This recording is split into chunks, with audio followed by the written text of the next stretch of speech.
I don't like the stereotype of the land of manana. Like, that's what I think is unique here. The idea that, we'll get to it when we get to it. I don't think that's a real stereotype, but people talk about that all the time. People are just more inclined to focus in on what matters most to them. For a lot of people in this community, it's, their heart for their family. It's a really rich environment for the family to be elevated. And the problem is, when the family gets fractured, their whole world falls apart. And so the way they view the world, the way they view God, the way they view authority in their lives, it changes.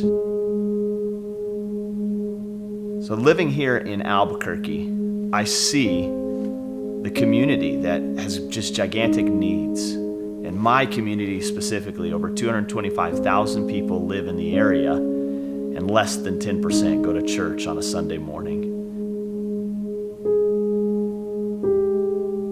There is all kinds of religious beliefs and backgrounds. Many people have some kind of a faith. Most of it's been rooted in maybe Native American spirituality or cultural Catholicism.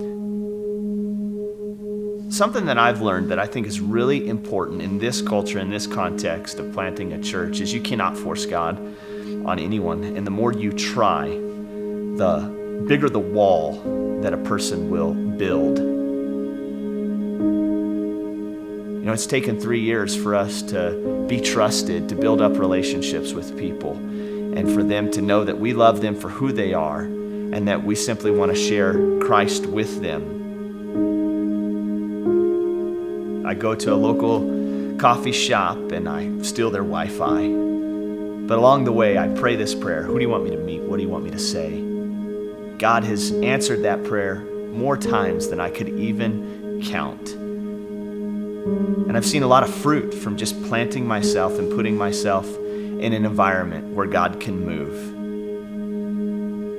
I've prayed with every single one of my coffee friends, and they might not all believe in Jesus, but they allow me the privilege of being their friend. And they allow me the opportunity to share the most important thing in my life, which is my relationship with Jesus.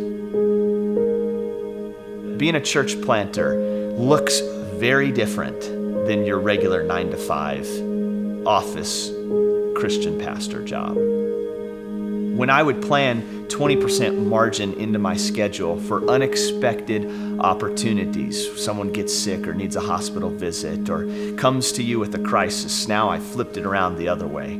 I really try and get my admin work done in 20% of the week, and I've opened up 80% of my life.